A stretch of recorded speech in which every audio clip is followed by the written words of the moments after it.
You know what? It's a beautiful day to build a birdhouse.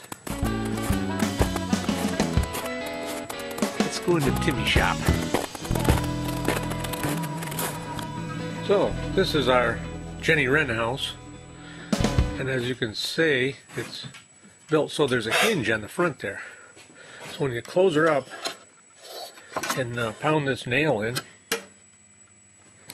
a little bit, it'll work great for our little feathered friend.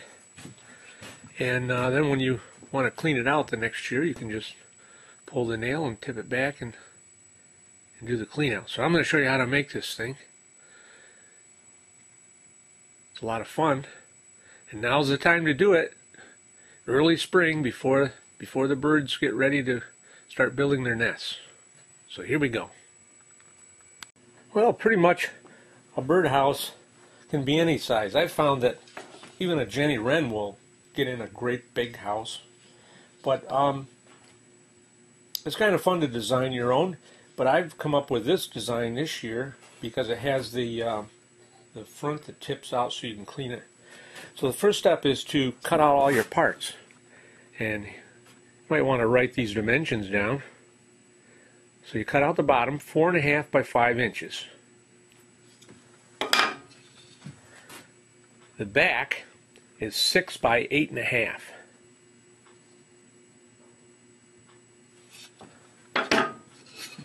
The front is 4.5 by 6.25. The top is 8 by 8.5. And the sides, you start out with a 6 by 8 piece, and then you're going to cut that slanted roof there by measuring down 1.5 inches over here, and draw a line and cut it off, and it ends up looking like this. So you need 2 of those, of course. This is a piece of scrap lumber from a packing crate, and so we need a piece 6 by 8. So of course you measure over here. Let's see. Let's go 6 inches and 8 inches, and then use your little square. Put on there. Draw your line. Get things all squared up. Not really critical with a birdhouse, but this is a good time to practice your skills. And so you're going to go down through here and lay out all those pieces on your board. And then once you have them all laid out, you can cut them out, and you're not wasting any lumber that way. Now once you've cut out one of these things, a cool thing to do is use the pieces for pattern. So you just lay it on the board and draw around it, and lay out each one of your pieces on there, and then you're ready to cut them out. It makes a really fast process out of it, and you can save the pattern. Instead of just making one birdhouse, make 5 or 6. Okay, so here we go. We're going to cut out the pieces.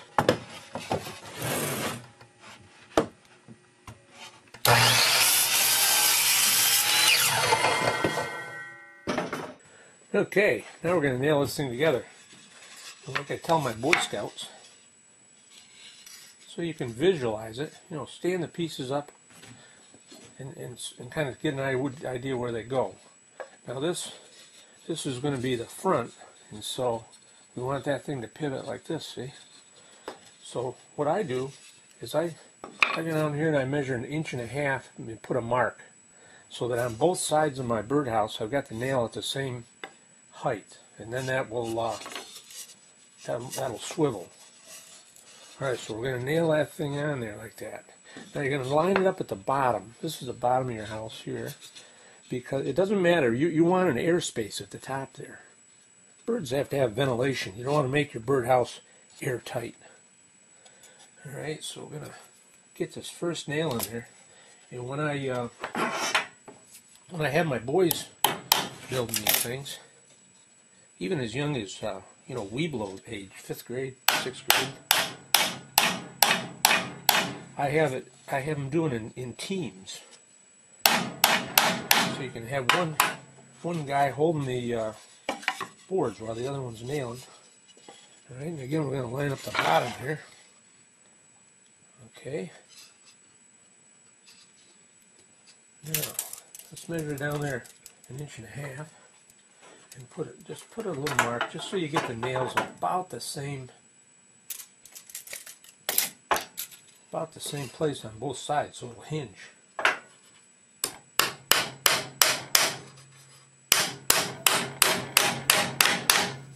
So that goes on like this. And you notice how it's higher? Well, that's so when you put your roof on, it has an air space in there so that the birds can get some ventilation. Alright, that's real important. You don't want to make it airtight. I don't let my boys use the air nailer because they have to learn how to swing a hammer. Alright, so now we got a box there, huh? Now the next step is to put the bottom in.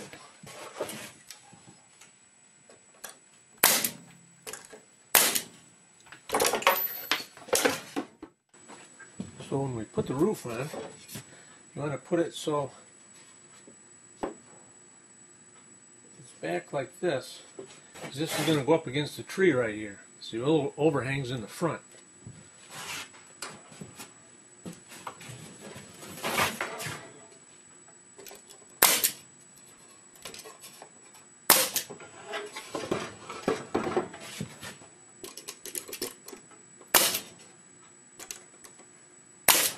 There we go.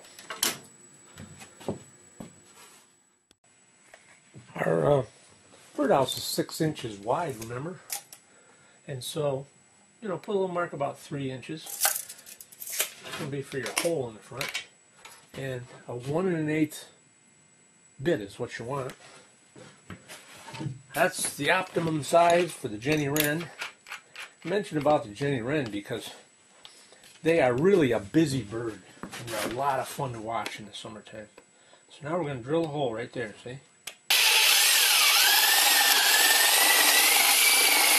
Alright, now we need some kind of board to connect this thing to the house and then be able to nail it into a tree.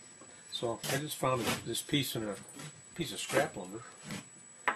So we'll go ahead and just screw it on the back, and I like to use plywood because the plywood won't split when you nail it to your tree.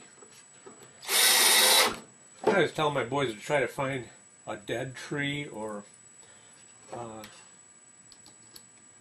some kind of a soft tree that's not real valuable to connect the birdhouses up. So there we go. Now we've got our board that's going to hold it to the tree attached. And the last thing you do is cut a little piece of dowel. I usually cut about 4 inches. And I put a little glue on there. This helps to hold it into the house so it doesn't come out. So now I'll put that in there. That's pretty good. Then we're going to put a nail in right here so that it'll help to hold that front closed. So we just don't drive it all the way in. Like that. And that way you have something to get a hold of it next spring when you want to clean it out. Just put your hammer on there and pull the nail out. Top comes right out and you can clean it up. And I also drilled a few more holes just to get enough air to come in there. And I wanted to mention on the bottom, when you put that bottom in, you put it so that it's tight to the front. So when the front comes up against it, you can nail into it. And any crack that you have will be in the back. That's, again, for your air to get in. there. So the really good thing about making these birdhouses is you can involve your kids, and they get to learn about nature and about the birds, and also learn a little bit about carpentry. And this is the way they start, to learn to build something like a birdhouse. And then later on, if they're interested in carpentry, they can go on and build more involved projects. But I always enjoy teaching the kids to do this, because it gets us in the shop to build something, and we go outside and we put the birdhouses up, and they just enjoy the whole process. So there you go. One Jenny Red house.